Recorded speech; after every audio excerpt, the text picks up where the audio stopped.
नूरपुर नाम के गांव में मोहन नाम का एक मछुआरा रहता था। वो बहुत गरीब था। उसमें एक बुरी आदत थी। वो बहुत फिजूल खर्च था। जो भी कमाता सब खर्च कर देता, कुछ भी नहीं बचाता। उसकी पत्नी भी वैसी ही थी। दोनों फिजूल खर्च और लोभी थे, इसलिए हमेशा तंगी में रहते थे। सुनिए, कितने दिन हो गए अच्छा खाना नहीं खाया। क्या करूं, काम बहुत मंदा चल रहा है। समंदर से मछलियां नहीं मिल रही और जो मिलती हैं उनके बहुत कम पैसे मिलते हैं। छोटी मछलियों की तो कीमत भी बहुत कम लगाते हैं। तो आप लोग बड़ी मछलियां क्यों नहीं पकड़ते? कोशिश करें तो जाल में बड़ी मछलियां भी फंस सकती हैं। बड़ी मछली पकड़ने के लिए समंदर के बीच गहराई में जाना पड़ता है, और तुम जानती हो आजकल मौसम कैसा खराब है। पता नहीं चलता कब तूफान आ जाए, कब मछुआरे गिर जाएं। हमारे गांव में कई हादसे हो चुके हैं। अगर मेरे साथ कुछ हो गया तो तुम लोग क्या करोगे? भगवान ना करे। मैंने तो बस एक बात कही थी, आप छोटी मछलियां पकड़कर बेचो, हम दाल साग खाकर भी गुजारा कर लेंगे जब तक हालात ठीक नहीं होते। हम तो कुछ भी खा लेंगे, मगर बच्चों का क्या करें? आज तो पिंकी की तबीयत भी बहुत खराब है। उसे तेज बुखार है। वापसी पर उसके लिए दवा जरूर लाना। अगर समय पर दवा न मिली तो बुखार और बढ़ जाएगा। मुझे पता है रूपा, मैं चिंतित हूँ। मैं लौटते समय पिंकी के लिए दवा जरूर लाऊंगा। भगवान ने चाहा तो वो जल्दी ही ठीक हो जाएगी। जब मोहन समंदर पहुंचा, वहाँ कई मछुआरे खड़े थे। अरे मोहन भैया, कई दिनों से हम रोज सुबह आते हैं और शाम को खाली हाथ लौटते हैं। किसी का काम ठीक से नहीं चल रहा। आपके तो फिर भी कुछ मछलियां मिल जाती हैं, हमारे जाल में तो उतनी भी नहीं फंसती। मोहन उसे नजरअंदाज कर अपनी नाव लेकर आगे निकल गया।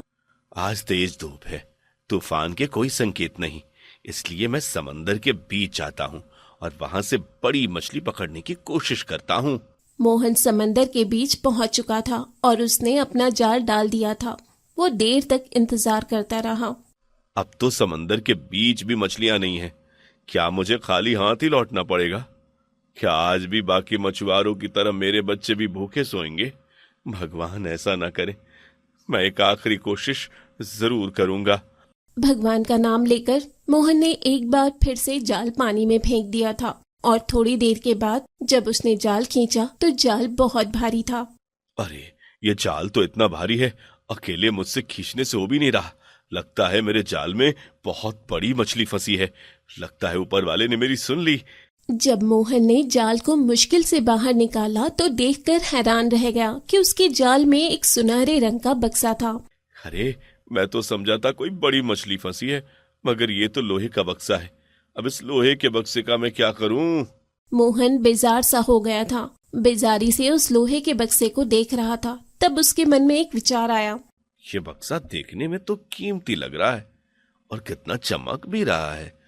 मैं क्यों ना किसी लोहार को जाकर बेच दूं, तो चंद पैसे मेरे हाथ आ जाएंगे। मैं बहुत जल्दी मायूस हो गया हूं। मुझे एक बार इस बक्से को जाकर बेचना तो चाहिए। हो सकता है मुझे इसकी बहुत अच्छी कीमत मिल जाए। जब मोहन किनारे पर आता है तो वहाँ से सब मछुआरे जा चुके होते हैं। अरे, ये बक्सा तो बहुत भारी है। मुझे इसे उठाने में इतनी दिक्कत हो रही है। इसकी बहुत अच्छी कीमत मिल जाएगी। एक बार देखूं तो इस बक्से में क्या है। जब मोहन बक्सा खोलकर देखता है तो उसका मुंह हैरानी से खुला का खुला रह जाता है, क्योंकि उसमें सोने के सिक्के होते हैं। अरे बाप रे, इस बक्से में तो खजाना है, और ये बात मुझे पहले क्यों नहीं पता चली। चलो, अब मैं जल्दी से इसे बंद कर देता हूँ कि कहीं कोई यहाँ पर आ न जाए और इस बक्से को मुझसे छीन न ले। मोहन अपने जाल को उस बक्से पर लपेट देता है ताकि किसी को भी पता न चले कि इस जाल में कोई चीज है। मोहन उसे सिर पर रखकर अपने घर की तरफ तेजी से चलने लगता है।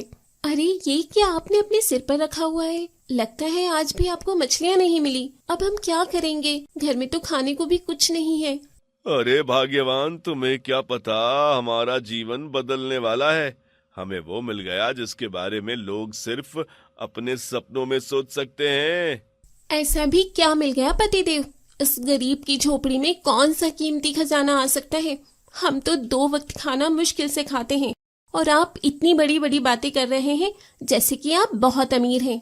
आज सुबह से रूपा बहुत भूखी थी। उसने अपने हिस्से का खाना बच्चों को दे दिया था। इसलिए उसे मोहन पर बहुत गुस्सा आ रहा था। अगर मेरे पतिदेव चाहते तो वो घर में मछलियां ला सकते थे, मगर वो तूफान से डरते हैं, इसलिए तो वो गहरे पानी में नहीं जाते। एक बार तूफान आ गया तो सब मछुआरों को बाद में समझ में आ गया कि वो समुद्र के बीच में नहीं जाएंगे। अब भला बताओ, क्या ऐसे में गुजारा होता है? हम कब तक भूखे रहेंगे? अरे तुम तो हर वक्त गुस्सा ही करती हो, मेरी बात तो सुनो, तुम्हें पता चले कि मैं घर में क्या लेकर आया हूँ। जब उसने अपने सिर से बक्सा उतार कर नीचे रखा और जब उसका ढक्कन खोला तो ये देखकर रूपा की आंखें भी फटी की फटी रह गई थी। अरे बाप रे बाप, इसमें तो बहुत सारा खजाना है। ये आपको कहाँ से मिला पतिदेव? मैं तुम्हारे और बच्चों के लिए भोजन के लिए समंदर के बीच चला गया तो कोई बड़ी मछली फंस जाए ऐसा सोचा। मछली तो नहीं फंसी, मगर ये खजाना मेरे हाथ आ गया। अब ये हमारा जीवन बदल देगा। ये आपने बहुत अच्छा किया जो बाकी मछुआरों की बात नहीं मानी और समुद्र के बीच में चले गए। देखिए भगवान ने हमारी कैसे मदद की है। अब मैं तुम सबकी इच्छाओं को पूरा करूंगा। अच्छा खाना भी लाऊंगा, अच्छे कपड़े भी लाऊंगा और तुम्हें बहुत सारे गहने भी लाकर दूंगा। जो तुम कहोगी वो तुम्हें लाकर दूंगा।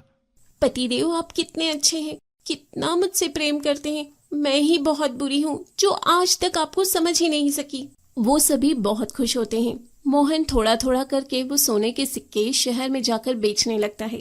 कभी वो रूपा के लिए बहुत सारे गहने लाता है, कभी अच्छे से खाना लाता है, कभी बच्चों के लिए खिलौने। थोड़ा थोड़ा करके वो बहुत सारा खजाना बेच देते हैं। अरे पतिदेव, गर्मियां आने वाली हैं, घर में एसी भी तो होना चाहिए, फ्रिज भी होना चाहिए। हम कब तक गर्म पानी पीते रहेंगे? अब हम भी अमीर हो गए हैं, हमारे पास भी खजाना आ गया है। अब मैं अपनी सारी इच्छाओं को पूरा करूंगी। मोहन घर में एसी, फ्रिज, हर एक चीज लेकर आ जाता है। घर को भी अच्छे से सजा लेता है। अब पीछे थोड़े से सिक्के रहते हैं। ये मोहन भैया के घर के हालात इतने बदल कैसे गए? उनके घर में हर एक चीज आ गई। वो काम पर भी नहीं जाते फिर भी अच्छा खाते हैं। और उनके बच्चे देखो कितने कीमती कपड़े पहन के जाते हैं। ऐसे कपड़े तो गांव में कभी किसी ने नहीं पहने। हाँ हाँ, और रूपा भाभी को देखा, वो कितने गहने पहन के घर से बाहर निकलती हैं और वो अब किसी से सीधे मुंह बात भी नहीं करती। ये सब हुआ कैसे? क्या मोहन भैया के हाथ खजाना लगा है? भगवान ही जाने मोहन भैया के हाथ खजाना लग गया है या फिर उन्हें कहीं पे चोरी करने का मौका, कहीं डाका डाला है इसमें। हमारा क्या, हम तो गरीब मजदूर लोग हैं, मजदूरी करके अपना गुजारा करने वाले हैं। जिस दिन काम मिल जाए उस दिन खाना खा लेते हैं, काम न मिले तो भूखे रात गुजार लेते हैं। अब मुझे कल से काम पर जाना होगा। ऐसा ना हो कि मैं 2-4 दिन और काम पे ना जाऊं और मछुआरे मुझे काम से ही निकाल दे और मछली ना पकड़ने दे। हाँ पतिदेव, आप कोई और काम क्यों नहीं कर लेते? आप अपना कारोबार करें, आपके पास पैसा तो है ही। आपको क्या जरूरत है मछलियां पकड़ने की? तुम बात तो बिल्कुल ठीक कर रही हो रूपा, मगर मैं क्या कारोबार करूंगा? अब तो इतना ज्यादा खजाना भी नहीं बचा, मुझे तो अनुभव भी नहीं है, मैं तो पढ़ा लिखा भी नहीं हूँ, क्या करूंगा मैं? अगले दिन बहुत ज्यादा बारिश थी, तूफान भी था। मोहन मछलियां पकड़ने के लिए समुद्र पर जाने लगा तो रूपा ने उसे रोका। हाँ, वो खजाना मेरे पास था, मगर मैं वो खजाना खर्च कर चुका हूँ। अब उसमें से थोड़े ही सिक्के मेरे पास हैं। मैं गरीब आदमी हूँ, मुझे उस खजाने की बहुत जरूरत थी अपने बच्चों की जरूरतों और इच्छाओं को पूरा करने के लिए। मुझे खुशी है कि तुमने सच बोला और मुझे सच्ची बात बता दी, मगर बेटा मुझे एक बात बताओ, क्या तुमने एक बार भी सोचा कि वो खजाना किसका था और वो तुम्हारे हाथ क्यों लगा और तुम्हें उस खजाने का इस्तेमाल कैसे करना चाहिए था? वो खजाना मुझे मछलियां पकड़ते वक्त मिला था, वो मेरे लिए भगवान की तरफ से इनाम था और वो सब तो मैंने अपनी पत्नी और बच्चों पर भी खर्च किए, उनकी खुशी के लिए, जरूरत की हर चीज देने के लिए। मुझे खुशी है कि मेरे बच्चों को अब जीवन आसान गुजारने के लिए हर चीज मिल चुकी है। बेटा, जब इंसान को कोई चीज मिलती है, कोई खजाना मिलता है, तो उसकी कीमत एक होती है और इंसान को वो कीमत चुकानी होती है। अगर वो उस खजाने का सही इस्तेमाल करे तो उसके लिए ये बहुत अच्छी बात है, लेकिन अगर उस खजाने का गलत इस्तेमाल किया जाए तो उस आदमी को बहुत बड़ी मुश्किल पड़ सकती है। आप क्या कह रहे हैं? मैं आपकी किसी बात को नहीं समझ पा रहा। अब उस खजाने की मुझे क्या कीमत अदा करनी होगी? वो तो मुझे समंदर ने दिया था। अगर वो आपका खजाना था तो वो आपको संभाल कर रखना चाहिए था। आपने वो समंदर में फेंका ही क्यों? बेटा, वो खजाना तुम्हारी किस्मत में लिखा जा चुका था। उस खजाने को तुम्हें मिलना ही था, लेकिन तुमने उस खजाने का बहुत गलत इस्तेमाल किया। मैंने क्या किया? मैंने अपने बच्चों की जरूरतें पूरी की। इसमें क्या करने में बहुत फर्क होता है। अगर तुम अपनी जरूरत पूरी करने के साथ साथ गांव के उन गरीबों की भी मदद करते, उन्हें भी खाना लाकर देते, उनके लिए भी दवा का इंतजाम करते, तो ये बहुत अच्छी बात होती। मेरा मन भी खुश हो जाता कि खजाना बिल्कुल सही इंसान तक पहुंचा। मगर तुमने तो सिर्फ अपने बच्चों का जीवन आसान बनाने की कोशिश की, अपनी पत्नी को खुशियां दी। क्या क्या तुमने बाकी गरीब लोगों का सोचा? उन गरीब मछुआरों का जो तुम्हारे साथ काम करते हैं? क्या तुमने एक बार भी उनकी मदद करने की सोची? तुम जानते हो कि इस समंदर में हर पूर्णिमा की रात को खजाना किसी ना किसी गरीब इंसान को जरूर मिलता है, ताकि वो इंसान अपने साथ साथ दूसरों की जरूरतों को भी पूरा कर सके। जिस दिन तुम्हें खजाना मिला वो भी पूर्णिमा की रात थी। यह खजाना इस समंदर में रहने वाली जलपरियां गरीब लोगों को दे देती हैं। अपने खजाने में से एक हिस्सा गरीबों की मदद के लिए बाहर फेंक देती हैं। इस बार तुम खजाना लेकर गए तो तुम्हें देखता रहा मैं, तुम इस खजाने का क्या करते हो। मगर मुझे बहुत अफसोस है कि तुम बहुत लालची इंसान हो। अपने लालच में आकर बहुत से गरीब लोगों का तुमने हक मारा। अब बताओ, तुम्हें इसकी सजा दी जाए? अब मोहन बहुत ज्यादा शर्मिंदा हो गया था। वो जोर जोर से रोने लगा था। मुझे माफ कर दीजिए साधु बाबा, मुझसे बहुत बड़ी गलती हो गई। मैं सच में लालच में अंधा हो गया था। लालच में आकर मैंने दूसरे गरीब लोगों का सोचा ही नहीं। अगर उनकी मदद करता तो उनका जीवन भी आसान हो जाता। आप सही कह रहे हैं। मेरे घर के पास बहुत सारे ऐसे लोग हैं जो 2 वक्त का खाना भी नहीं खा सकते, जिनके पास दवा के पैसे भी नहीं, और मैं घर में एसी, फ्रिज और कीमती कपड़े भी बच्चों के लिए खरीदा। खिलौने लाकर ये समझता रहा कि मुझ पर सिर्फ अपने बच्चों का हक है। मैं तुम्हें माफ करने के लिए तैयार हूं मोहन, क्योंकि तुम्हें अपनी गलती का एहसास हो गया। और जब किसी इंसान को उसकी गलती का एहसास हो जाए तो उसे शर्मिंदा नहीं किया जाता। तुमने जो गलत किया सो किया, अब अपनी गलती को सुधार लो। अपनी पत्नी को भी कहो कि लालच करना बहुत गलत बात है। एक इंसान जितना दूसरों का ख्याल रखता है, दूसरों की जरूरतें पूरी करता है, उनका मन उतना ही शांत रहता है। ये बात कहकर साधु बाबा वहां से गायब हो गए और मोहन अपने घर वापस आ गया। आज वो बहुत उदास था, बहुत रो रहा था। रूपा उसे देखकर परेशान हो गई थी। क्या हुआ पतिदेव, आप इतने चिंतित क्यों लग रहे हैं? सब ठीक तो है? मोहन ने सारी बात रूपा को बताई तो ये सोचकर वो भी चुप हो गई थी। साधु बाबा ने सही कहा है, हम दोनों लालच में अंधे हो गए थे।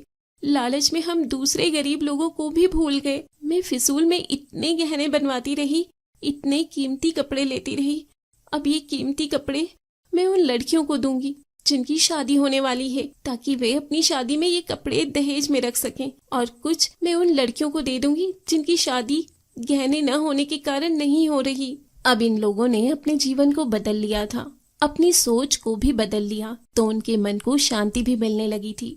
मोहन ने खजाने का बाकी हिस्सा गरीब लोगों में बांट दिया था और कुछ गहने और कीमती कपड़े वापस भेज दिए थे और उनसे गरीब लोगों की मदद की। हम ये एसी बेच देंगे, एसी बेचकर हम बहुत सारे पंखे ले आएंगे, कुछ अपने घर में रख लेंगे और कुछ उन लोगों को दे देंगे जो गर्मी में पंखे न होने के कारण पूरी पूरी रात सो भी नहीं सकते। अब जब मोहन ने अपना मन साफ कर लिया, गरीब लोगों की मदद करने लगा, तो उसका जीवन भी आसान हो गया। उसका मन भी शांत होने लगा। उसके जाल में बहुत बड़ी बड़ी मछलियां फंसने लगी थी। रोजाना वो मछलियां बेचकर आता तो उसके पास बहुत सारे पैसे होते। अपने पत्नी और बच्चों को पैसे देकर वो बाकी के पैसे गरीब लोगों को दे दिया करता था। गांव में अब सभी मोहन को पसंद करने लगे थे और सभी खुशहाली से अपना जीवन भी गुजारने लगे थे। इस कहानी से हमें ये सीख मिलती है कि अगर हमें जिंदगी में कोई खजाना या दौलत मिल जाए तो हमें उसे सिर्फ अपने फायदे के लिए नहीं बल्कि दूसरों की मदद के लिए भी इस्तेमाल करना चाहिए। दौलत का असली मतलब सिर्फ आराम और ऐशो आराम नहीं होता, बल्कि इसका सबसे अच्छा उपयोग तब होता है जब हम गरीबों, मजबूरों और जरूरतमंदों का भी ख्याल रखते हैं। जब हम दूसरों की जरूरतों को अपनी प्राथमिकताओं में शामिल करते हैं तो न सिर्फ उनकी दुआएं मिलती हैं बल्कि हमारे दिल को भी सुकून मिलता है। अगर आपको हमारी ये वीडियो पसंद आई है तो इसे लाइक कर लें और चैनल को सब्सक्राइब कर लें ताकि आने वाली हर वीडियो आप तक पहुंच सके।